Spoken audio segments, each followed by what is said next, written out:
seen a couple of times where it's been 2 or 3 teams in this one settlement, but S2G have control of it for now. The circle still being fairly large means that no teams are really going to be forced into that poor spot. Yeah, I think that when you're looking at this circle, there is a lot of areas to play, right? There's a lot of elevation, a lot of positions around the map that still have compounds, still have roads that you can play in, still have dips, dives that you can head towards. So I don't think anyone's really put out as of yet. I think for Fireflux, this is maybe becoming a bit more of an issue at this point in time, especially coming down from that northwest side. So yet to have found a home at this point in time. So for them, the rest of the game is going to be a lot about trying to find this next position within the circle. I don't think they have all the information in the world available to them with this type of spot, especially when you get to PMGC. You can see that there's still 63 players remaining, 16 teams still alive. So for a team like Fireflux, finding these positions that are empty, that are still available to pass through, very, very difficult, as teams are quite easily able to bypass one another, open space on the map to allow one another in before they really have to take these necessary fights in the end game. DRS might have been delivered. A couple of engagements here from Alter Ego. Wolves a little bit further down on the south. But Potato is safe for now in the shack. Stays alive, looking to, I'm sure, drop a couple of stims. We'll be able to get back to full HP here. They are fairly close together for Alter Ego on their home turf, in their home ground. They'll be able to still be at 4. Who's going to go down first, though? That's the big question here at the PMGC. You don't want to be the first team getting eliminated. The next circle comes through. It's over to the east. Again, getting that lead on the first day is really good, right? It gives you that big buffer. Able to stick up towards that top side of the lobby for a long, long while. Order being popped out by Alter Ego, no less, as well. Wonderful start for them. What a position that Nova held, and Order scouting out a little bit too dangerously. Not quite down as of yet, but Alter Ego are swarming. They want to confirm this flush. There's no way that Nova are going to be able to get this one back either. A couple more bullets did land over towards Order, and now the rest of Nova are taking a couple of shots from Alter Ego. Paraboy worried about S2G as well at the top of the hill. Worried about that position as IHC descend onto Rig in the sidelines, and immediately a rundown and a spray down. Demo is taken out in the process, but will be safe for now. Will be just fine for the time being. Demo getting rezzed up there by Ziol. Yeah, IHC kind of blasted off towards the end of the tournament in league stage. Created a massive gap between them and other teams to allow them to get into this grand finals. Not necessarily one of the best teams here in the lobby, but certainly with a chance to prove themselves as one of those best teams. I think right now there's other teams I've got my eyes on, but again, Mongolia was surprised before over in the PMGC. I'm sure they can do that again. 4 second places for IHC in those last chance scenarios. As Lutz takes a tumble there from Fireflux, the second player of theirs to fall. Hang on a minute, we've got a bit of a scrap with IHC. T2K looking to try and stay alive, but IHC want to finish the job that they started. And Demo again, the one to go down, and once more Ziol picks him back up. Really good stuff. I mean, Demo's kind of just playing as the absolute punching bag of the team, which is absolutely fine. I'm okay with that. You know, as long as a little bit of sand's pouring out of him, but he's staying up on his feet, brought back. And that defensive shield in front of the team, that's all good for me. So IHC, really, really well done so far. 3 eliminations. T2K didn't know what hit him. Circle up towards our northern side. Solus still with a player on bended knee. 4 AM down underneath and down towards the southeast with Good Xiao. There's Ching Chen down towards the south too. They're playing this 2-2 split. I think that they might be ready to converge on top of Solus and Fireflux if they move further ahead of them, maybe towards that north side, and eliminate their approach into towards that circle. The last player from T2K spotted out. Location known and isolated by IHC. On the northern side, Koyovsky has the info there as well, but not really too much ground to be playing around with to get those points on board, to slurp them back up into the pocket. Fireflux, 2 players alive. They've been picked apart a little bit. Solus and Solkay, the remaining duo on the south edge of this next circle near Farm. GeekFam currently on the outside in the cold here, southwest side, near Stalwart. Nova to their north. Remember, Nova have lost a player already, so they're only 3. And Vampire further north of that. Still 3 players, more than enough a lot of times. Influence came in, had a seriously good run throughout the entirety of this year. It's not a case of a team that suddenly they were hit by bright light and able to head in towards the mirror and realize they didn't need the glasses anymore and they were somewhat more muscular. They've always been that way. They've just been working on it for quite some time. Fortunately, it's not going well for them. Oh, Influence came in. Getting caught up in the web of it. IHC stringing them along now. Only Law remains on the backstop as Nova have their own problems to deal with. Nades out through the window. Hang on, 2 teams have already fallen there. The burn down as Geek Squad try and roll it into Nova. It's not going well. They're turning the ties. Jimmy is down, sure, but King and Paraboy set up the crossfire and the Geek fam are cut down. Goodness me, Geek fam. This is a great chance to represent Malaysia here in the PMGC Grand Finals and look for that grand title itself.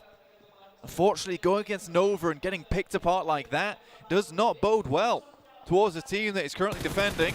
Vampire Esports, on the other hand, this may be a different team, a different type of beast altogether. Jimmy did go down in the process, so 2 players alive now for Nova. A knock went over towards Vampire earlier. Schweppes puts a nade through the window to back him off the angle. Oh, it's beautiful! But it goes long and through the door. Paraboy runs right on into it. King now needs to reposition. Geek fam might be able to stay alive off the back of this knock. King dropping those smokes, allowing himself to cross, making sure that he has the cover. Fluke cannot really go for this full aggression just yet. They have to be worried about Geek fam as well, but the hillside's now controlled. King in for the res, but in comes Stone and Ravenclaw in the vehicle. In through the window, pulls the ordnance, and there they go. Nova down and out in the first match. An entirely different beast is exactly what this team is. Sharp fangs, long claws, and massive, massive potential to scare here in the late game, prowling out from the bushes. Really, really well done to Vampire Esports. Cut themselves a nice bit of the circle for themselves over on this western side, can move through it. Good positions to move up against as well towards that east. With Alter Ego taking a couple of knocks there, that might just be their go signal. Delta definitely spotted Qingchen going on into the shack, and there's the Molotov. Is it going to spread? Is it just fallen a little bit short? I think it might be able to get a first aid off there and stay alive, but that nade in through the door might just seal the deal. Outside again, a DRS laying it short. DRS, honestly, they played a very safe type of game over in the league stages, waited a long, long time, and it wasn't until towards those final moments we really saw what they were made of, John, honestly. And I think that once we did see that, we saw that, you know, they were maybe a little bit more tougher than we expected. Considering now on the edge a lot of times, now they're taking the fights to these big teams over the PMGC. Wolves stalwart already looking for the crash. The Wolves lose the first on the engagement. Action already on 2 eliminations as Remember falls. Memory wiped out as well. Scry into the ground floor, stays up and kicking as well. Beautiful and Pick feet to the back lines now. Looking to pick Remember back up. Scry gets that heal off and they remount their aggression. Scry in through with that DBS. Action takes a lot of damage, but Pika is already forwards with the UMP. Pick feet falls on the top floor and Beautiful's there as well. He's found and Stalwart keep it on rolling. The Chinese teams are being pulled apart here, Blank. Really good stuff there from Stalwart. And again, this is definitely no longer these years of PMGC being all about China. We have some seriously good teams, Alpha 7 included, taking it to the guys from Buddhadam so far. Mythic down behind them, but if anyone can do it, Revo can. This guy has been certainly impactful for the team. Carrillo is still there as well. Tiger with the zone pushing in will have to move now. Demo from IHC. We've seen him be, you were talking about it, a little bit of a punching bag earlier, Blank, and that sand is still topping him up. Vampire on the western edge. Playing still with 4. Pushing in, they will need to move past Alter Ego. Fnatic on the off angle. Vampire may be potentially unaware of it, but it looks like they're playing on that ridgeline. 4 players from Alpha 7. In the meantime, on the eastern side, this is the opposite end of the circle from Vampire and Alter Ego. They're going to move on forwards, take the challenge with DRS. IHC forcing this into a linear engagement. Again, a lot of fights going to start to pop off now. All these positions no longer really able to just sit around and wait for these teams to get a little bit closer. Inco, though, once again, that macro, that game sense coming to play where they pick up that northern side compound. They do it so often, they do it so well, it almost looks like luck, but I don't think we can say that it is anymore. They just have a very good awareness of where these circles are going and which are the best compounds, which are the best routes in. All 4 players currently holding on that northern side. The only other teams that may be able to contest is S2G as well as IHC, right on the edge. But look at this, IHC is suffering. Alpha 7, they felt the pressure of that linearized fight, and they said, you know what? We're not messing about here. We're going to isolate you. We're going to take you out of the mix. 6 eliminations now on the cards for Alpha 7, and they can continue to push in from the eastern side towards and potentially past DRS. Alter Ego in the meantime. Potato up the top of the hill has got a lot of sightlines to deal with, but Stalwart have other ideas. They're going to move up and potentially look to dethrone him. Stalwart, like you said, looking to pull the players from Alter Ego away from this position. They also have to worry about Vampire Esports, who I think just have found one over on Alter Ego's side. That's Rex going down. Fnatic, Pombit still alive over towards the north here on that 2-1 split. So Inco really still have a fantastic position in the circle. Looking to pick up some big points here to start off the game. This is what they usually do. This is what they usually did over in league stage, which is pick themselves to a big game at the beginning and then run from it from there. Alpha 7 have taken a knock, as have Stalwart. Vampire, 5 eliminations. They're playing well and together, but they have got a little bit of ground to cover now ahead of them. Alter Ego stay alive as 3. Taking heavy punishment from the north side now. It's S2G taking shots out their way. Fnatic will be able to get that first aid off, but up goes the vehicle and slow it goes down. Potato gets baked. And they're looking to add the cheese as well for 4 Angry Men. It's just Qingchen remaining. The Bison in hand as well. Pombit last standing, wants to res Fnatic in this position. Qingchen flushes out the teammate. And again, if he takes down the last 2, that would be a pretty convincing 1v3 coming through from 4 AM. With 8 teams remaining, potentially some good points here for them. DRS still going strong though. You see them with 4 players still alive, 4 eliminations, certainly not bad. Alpha 7 with 6 and 4 teammates still up. Make that 7 now, looking to start out these games strong. Inco in an engagement, but then they bet they is Hope. Vampire moving on in now as S2G have moved down south to try and engage on this as well. Up the top, Alter Ego still struggling. As we hop over to the other side of the circle now again. Hang on a minute, we're back here. Silas launches a nade up the hill and Fnatic takes a tumble.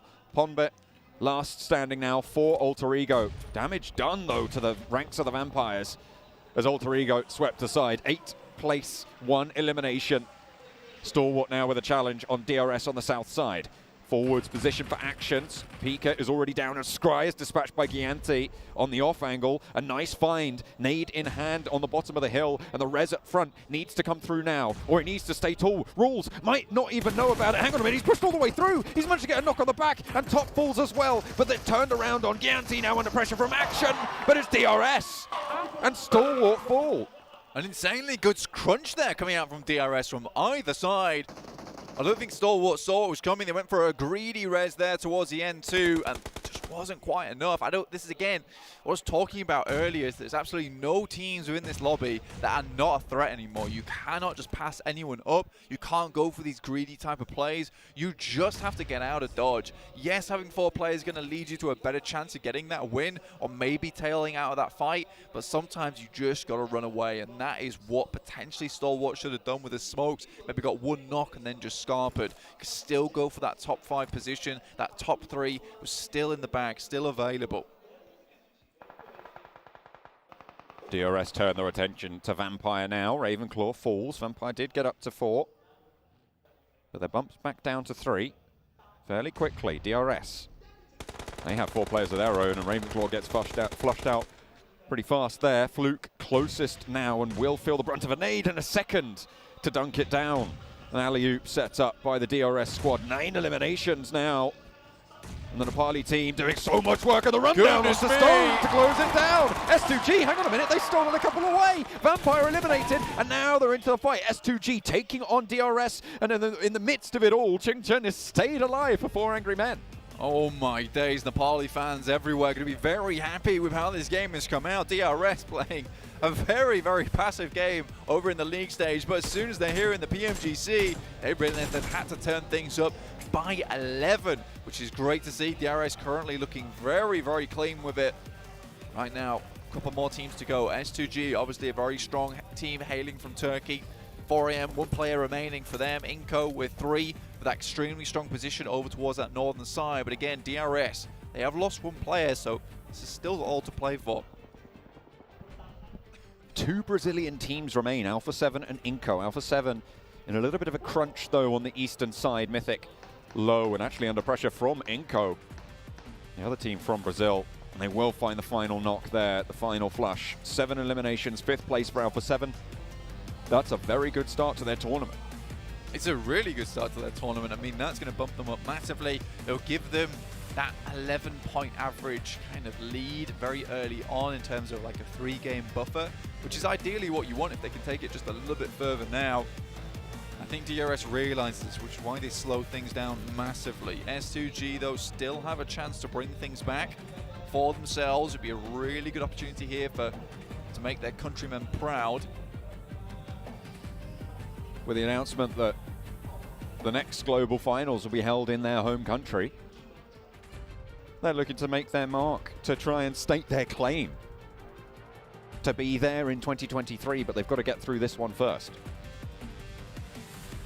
Really good developments coming through from Turkey this year, honestly. Just in terms of players, in terms of teams, in terms of infrastructure. And again, this has probably been one of the best years in terms of adding those really, really influential players from around the world. But again, DRS takes this one to a grinding halt now. Waiting for any of these teams around them to make a mistake. Push just a little bit too far. And they better with that AWM, a fearsome sight as an outpost for Inco. A star player for the Rosk, heavy hitting gun. Vitali ducks back into the blue, takes a lot of damage to retrieve that buggy, but that could be very, very valuable in the next circle or two to keep them alive, to give them a little bit more cover. Ching Chen still alive, top 4. Top 4 is great right now for 4AM. They'll take this. Yes, they only got 1 elimination, but the point system, how it still is right now, 3rd, 2nd place really does offer you a very good amount of points, and this kind of game can be salvaged off the back of points lead like that. For 4AM to identify that, just go for this kind of gameplay. You know, it's not what they would probably do in PAL, but in the PMGC 2022 Grand Finals, this is a good call to make, and that is that adaptability of a lot of these Chinese teams coming into play. Just needing to move a little bit further forwards in the next zone. Pretty close to the edge right now. The blue zone will not slow, no matter who you are, no matter where you're from. DRS on the south side lurking to sweep across this hill a little bit. Inco are holding out. Ching Chen finally, I think, starting to strike as the solo player, needing a little bit more ground, a little bit more position. Might be coming from DRS that actually, but S2G nonetheless still all live and kicking. All of them still in action. Kelsey on the backstop. Kelsey, it's a good angle, but it's Vitali. Some beautiful shots there from the SLR, looking for one more. Sees the bearers in the helmet. Can he thread the shot over the top? But no, from downhill, it was not meant to be. Nenebete under pressure, found out as well, just Vitali. S2G taking heavy, heavy punishment. Vitali, he's got that SLR, and now Hamzy left with the duo of Kelsey to try and stay alive. DRS are in the midst of it all. 3 players for them. 6 eliminations on Killer, by the way, in the meantime.